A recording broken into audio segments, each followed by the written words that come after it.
Yeah. All right. So, hi everyone. Hi from the Zen Warrior. My name's Erin. If you haven't been here before, please like and subscribe. Today I'm reflecting on a few things. So, had these great conversations with a friend of mine, and I met her on the September 11th, 2001. And when I met her, she changed my life, and she's actually a pretty special person in my world. Also because there was an instant recognition and vibration with this person. And when you delve into something like human design, which is something I'm studying at the moment, you recognize that when you meet someone who's of a similar design and profile type to you, so she is those two things, she's the same, a projector 1-3, you realize that 1-3 thing is something that you just recognize in people. And when you come up and you meet someone who's got the same profile type as you, there's a recognition and an electricity that happens. It's like you know each other in a way already. And her and I certainly have that. And we have a lot of similarities and a lot of differences too.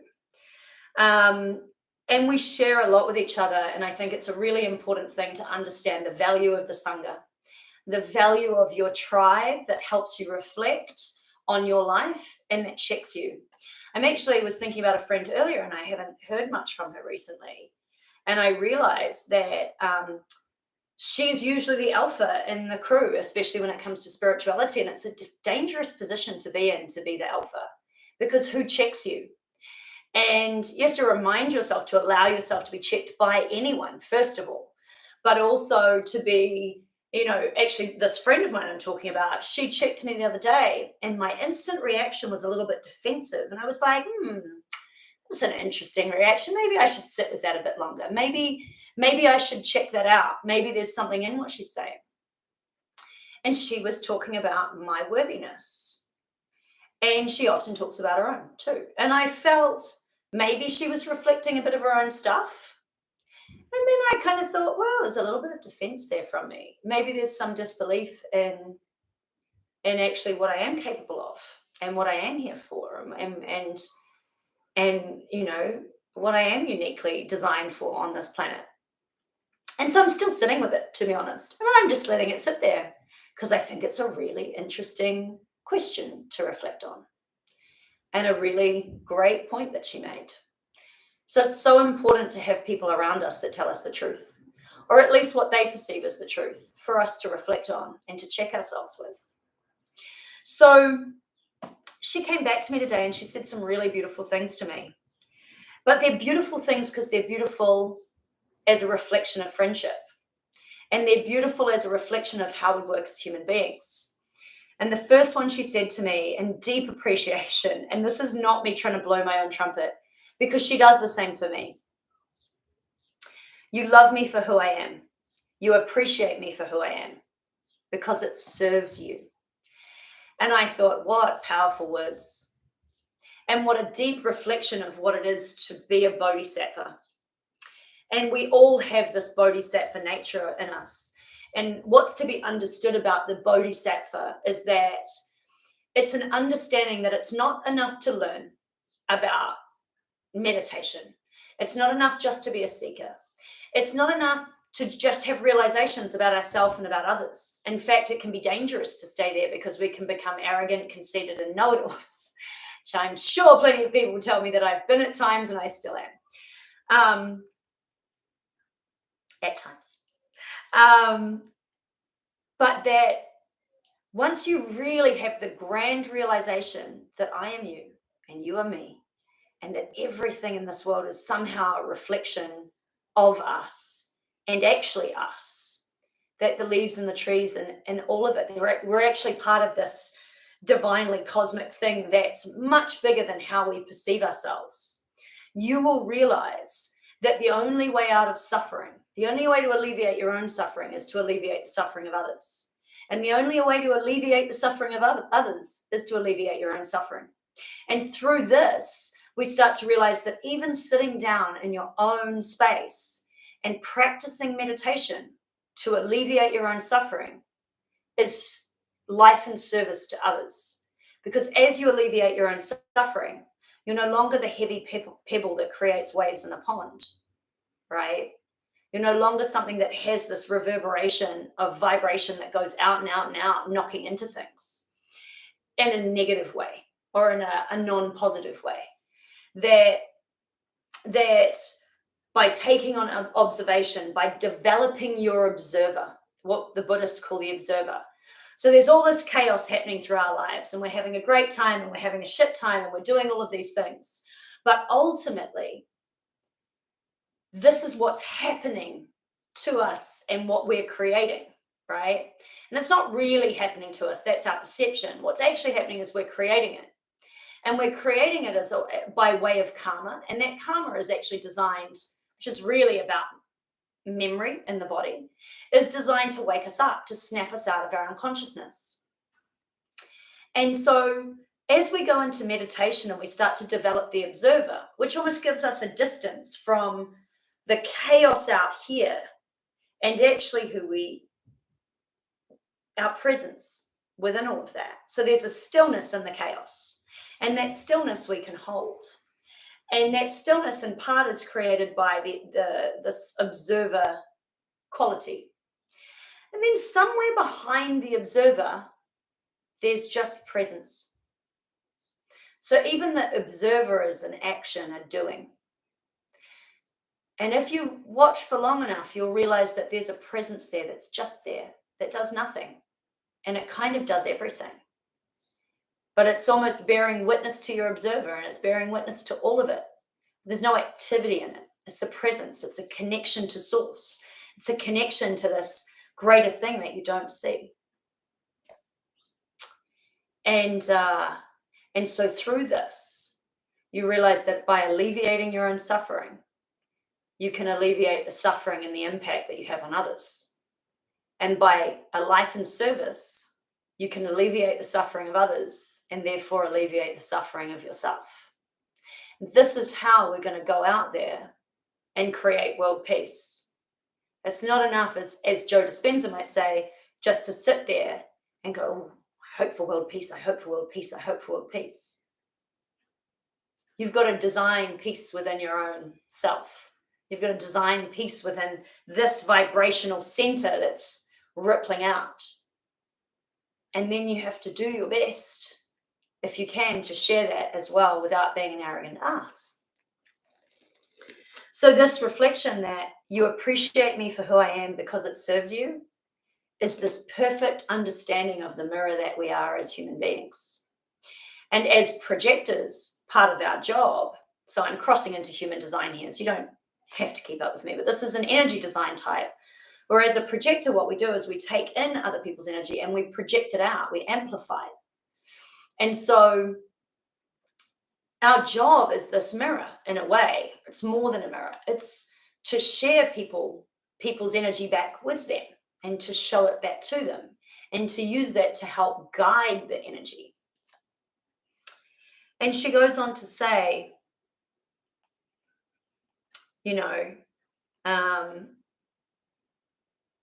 that basically I'm designed to reflect others, which is actually really the design of all human beings. In some way, we all have open centers and ways of reflecting each other's energy back. So quite often when we see something in someone else, what we're really seeing is something that we recognize because we've seen it in ourselves. There are exceptions to this. Sometimes you see something in someone else that reflects something in you, not quite exactly parallel, but sometimes we recognize it because we've seen it somewhere else and we've had to work it out for survival basis. But most of the time, if not all of the time, you're actually just seeing some sort of reflection.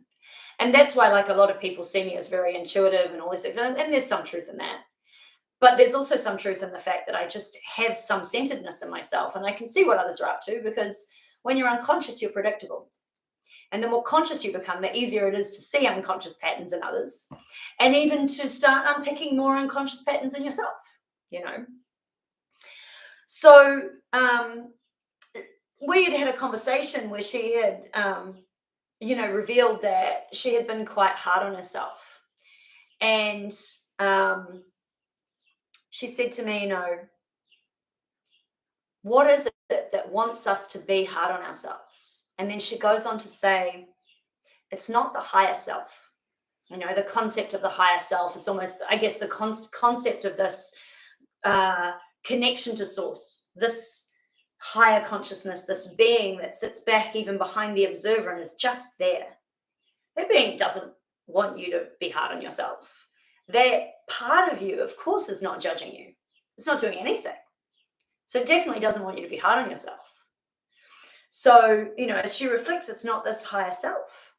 And then my response into that is that, at least here, I'm not even sure if I shared this with her at the time, is that what wants us to be hard on ourselves, especially when you're this very sensitive being, and I think this is important to understand, when you're a very sensitive being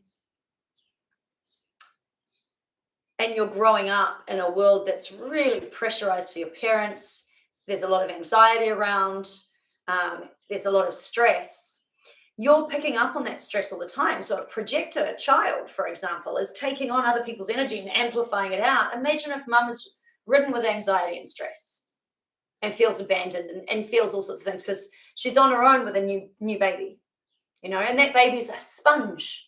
And then also it might be a projector child too, you know, or a reflector or one of these more sensitive types. And there are sensitive types within all of us. All children are sensitive, you know. So it's not just a projector reflection, but a general population reflection. When you're a child, you're a sponge. You know, from 0 to 2, you're in delta brainwave, and from 2 to 6, you're in theta brainwave. You're designed to be a sponge. You're out there learning. And what you're also doing is picking up other people's bullshit programming. And you're being programmed by them because you're the sponge. And the more open your centers are, the more open your energy system is, like a projector or a reflector or whatever, the more open you are to that programming, even more so. And so actually, I suspect that enmeshment trauma, as opposed to narcissistic trauma, which are two responses to the same, potentially the same thing, right? Two different versions of response. Enmeshment trauma, and I would like to say that all of us can have enmeshment trauma and narcissistic trauma responses. That enmeshment trauma is really about that sensitive child trying to buy themselves safety. So what enmeshment trauma is oh, I don't feel safe. Oh, it must be my fault. Oh, so what I'll do to feel safe is I'll make sure that I don't do anything to stress mum out. So now I'm going to be a good, quiet little child. Or maybe even I'm going to try and help mum and take the pressure off her.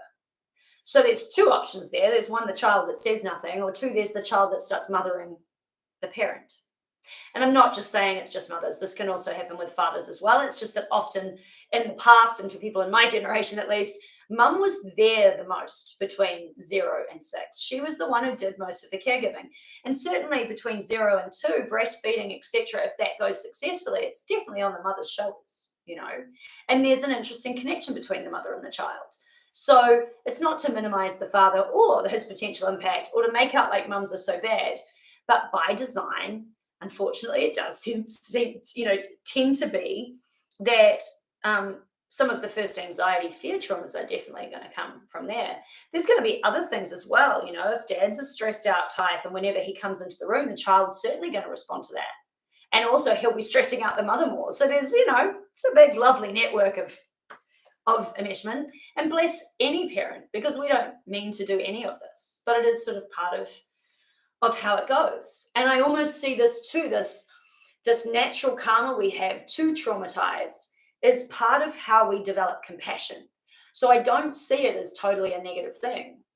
But what we're talking about here is like, right, so now that we know that we're programmed in, how do we deprogram? And the first thing is to understand what our responses are to certain situations and to understand that maybe being the nice guy isn't always about us being nice to other people, but it's about us trying to buy ourselves safety.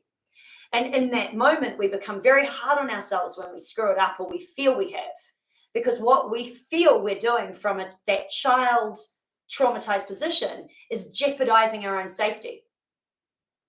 You know, now look what you've done. Now you've gone and screwed it up. You know, now you're not going to be safe anymore. And as adults, I mean, the reality is that's not true. But it's not the adult that's having that response, it's the child. It's the injured child. So this is really not a blame game at all. This is more about shining light where the light's been pinched or the darkness has sort of crept in, And when we shine light on those areas, illumination dispels the darkness. And so this conversation I had with my friend was so beautiful because, her words were so beautiful, but also there was a dispelling of darkness, And then she said what really was, like the first one, kind of an interesting high point in what she was revealing to me. She said, I'm designed to reflect others. And so when I meet my own worthiness, I am serving others. And she, we've been having this sort of conversation around worthiness, and she was reflecting back to me, maybe I didn't feel worthy. And I think that's an interesting question for myself. But also it's definitely something she knows she struggled with for a really long time. And so to get to this point in her own reflection, that when I meet my own worthiness, I am serving others. I don't even know if there's anything I can say to that. I just think it's a beautiful thing to be said. It's like, you're here to be uniquely you, and you're here to be beautiful within that. And that doesn't mean you're not a fuck up. Don't get me wrong. We're all a bit screwed here, right? We've all got our own stuff going on. But as we bring consciousness and deprogramming into it, we've moved more and more into our design, into what we're designed for, and into a beautiful, expansive life where we can start moving into what we want to do, not what someone told us we should do, or we can do, or we must do, or we have to do. These are all programming words, I don't care if society told you that you should provide for your family. What do you want to do? I don't care if society told you that you should pop 3 kids and get a white picket fence. Do you want that? Is that what you wanted to do? And if it is, great.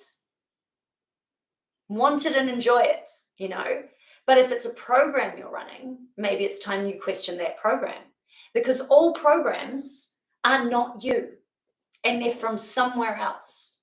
When I was a child, I was told money doesn't grow on trees. And I've spent so much of my life worrying about paying bills. Never had a problem paying bills, interestingly. So where does that fear come from? Well, I watched my parents struggle to pay bills. I watched my parents reflect money doesn't grow on trees. I heard them say it so many times that one day I was sitting in meditation and I was holding this fear in my head, and it just popped into my head. Money doesn't grow on trees. And I went, oh, it's not even my thought. It's somebody else's. And that illumination set me free. Now, if I see that fear come up, I'm like, you're buying into someone else's program. Not yours, not your experience. There's no fear. There's no reason to be afraid right now. Oh, I lost 3 clients this week, through whatever means, or 3 clients canceled because of COVID, holidays. This year has been interesting, right? It's like, oh, I'm down however many. It's like, so? There's no fire yet. It's 3 clients this week. Next week, there'll probably be 3 more. Relax. You're okay. There's no need to go into fear mode and start hiding in a corner just because something's been triggered in you. And so again, this observer is sitting back there, right? You have that realization of, oh, money doesn't grow on trees. That's not my program. That's my parents' program. And whoever gave it to them. Wow. We'll move that aside. Oh, it's come back up again. Oh, there's that program. And so now there's this observer sitting back there watching that program going, there she is again. And there's a level of non-attachment to it. Now I don't get in there and argue. I don't suffer as long or as hard or as much, because I can observe the program and see it for what it is. And so it's worth remembering too that the darkness comes before the light. So quite often, as we peel back layers on these things, what happens is then in my friend's case, it's not unlikely that unworthiness is going to kick up for her again, stronger and louder, because she's peeling back the onion layers, right? She's been dealing with this one for a long time, so it may go the other way. It may very definitely go the other way, but that there's this peeling back of the onion layer. And so as you start to unfold something, or you start to get close to that light, your ego, your fear, your anxiety, all of that, really all of that's born out of ego, right? Those are all functions of the ego. Your anger, they're going to whip up and they take you into the hell realm, right? And we call this sort of event the dark night of the soul. You go into this hell realm and you need to sit and wait and observe, because you're about to step into the light. And you have to trust, because it happens every time if you trust.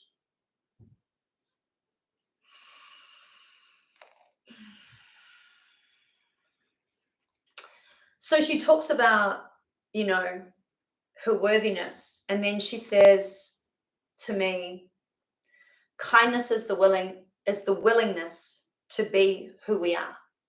That's kindness. That's, to elaborate, that's compassion to ourselves. And when we have the compassion to allow ourselves to be who we are, we can then have the compassion to allow that in others. And so we come back to the concept of the bodhisattva. A life lived in service, a life lived in the alleviation of suffering of myself through meditation, and therefore the alleviation of the suffering of others, and the alleviation of the suffering of others, and therefore the alleviation of my own suffering, right? If I am kind to myself, to allow myself to be who I am and where I am at, no matter how messed up it is in this moment, that's true compassion. And so bodhisattva is in the understanding of the 10 realms in Buddhism. Bodhisattva is a life lived in service that grants you so much illumination that it brings you closer and closer to the emergence of your Buddhahood that is always within you. One of my favorite gurus, Gangaji, I always remember this one talk from her where she says,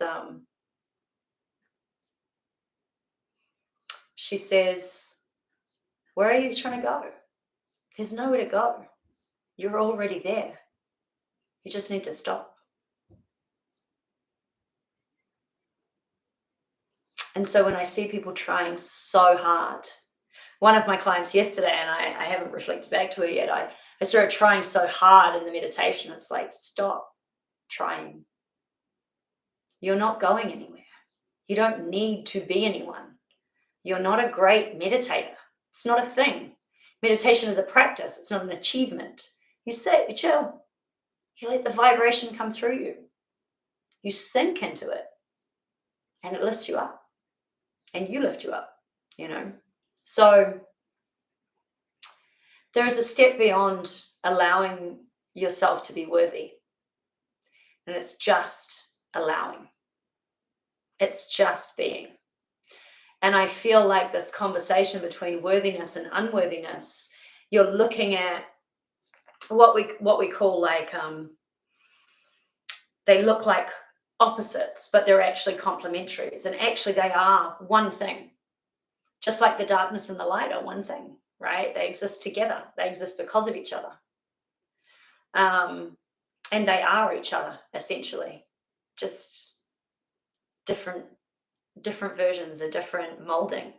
And so we look at this worthiness and unworthiness as if they're opposites, but they're actually the same thing. And if you drop the concept entirely, you just are.